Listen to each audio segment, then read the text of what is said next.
একটা দৃশ্য চোখে পড়ছে, সেটা হচ্ছে তৃণমূল কংগ্রেসের যে ক্যাম্পগুলোতে যুবসাথী প্রকল্পের ফর্ম ফিল আপ চলছে, সেগুলোতে সাংবাদিকরা গিয়ে শিক্ষিত ছেলেদেরকে বলছে, তুমি এতদূর পড়াশোনা করেছো, তোমার কি এই ভাতাটাই লাগবে, চাকরি লাগবে না? তো কিছু কিছু জন বলছে যে হ্যাঁ, মাননীয় মুখ্যমন্ত্রী যেটা দিচ্ছে আমাদের অনেক কাজে এই টাকাটা লাগবে, যেমন ধরো আমাদের হাত খরচ এইসবের জন্য, তবে চাকরিটা আমাদের খুব লাগবে।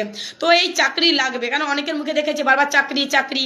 একটা কথা বলছি শোনো, পড়াশুনো করলে যে চাকরি করতে হবে এমন কোথাও লেখা নেই। আমিও কিন্তু বিএ পাস, এমএ পাস, আমি তো ল স্টুডেন্ট। মনের মধ্যে যদি ইচ্ছা এবং জোর থাকে না, আমি ক্লাস 9 থেকে টিউশন করাই। কেমন, আমার কম করে স্টুডেন্ট 117 জন স্টুডেন্ট ছিল, আমি চারিদিকে পড়াতাম গিয়ে।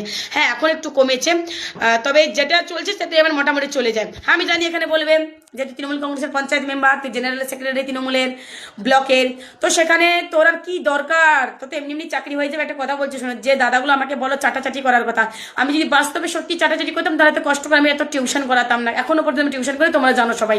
আমি যদি সত্যি চাটাচাটি করতাম তাহলে যারা তৃণমূল ছেলে বর্তমানে বিজেপিতে চলে গেছে, আমিও সেরকম চলে যেতাম। কেমন, কারণ আমার ওইসব চাটাচাটির প্রয়োজন হয় না। প্রকৃত যারা তৃণমূল কংগ্রেস করে বা যারা তৃণমূলের থেকে চাটাচাটি করতো, তারা বর্তমানে এখন বিজেপিতে রয়েছে। এবার যারা চাকরি চাকরি বলে লাফা, তাদের উদ্দেশ্যে কথা বলি, পড়াশোনা করলে চাকরি করতে হবে দাদা, সেটা কোথায় লেখা আছে গো? যদি তোমার পেটের মধ্যে বিদ্যে থাকে, তুমি তো কিছু না কিছু করে খেতে পারবে।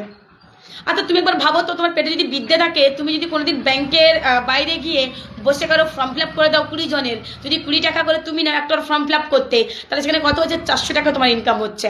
আর তোমার পেটে যদি বিদ্যে না থাকে, তুমি এটা করতে পারতে? আমি সেই হিসেবে একটা কথা বলছি শোনো, শুধুমাত্র পড়াশোনা করলে যে চাকরি করতে হবে এমন কোথাও নেই।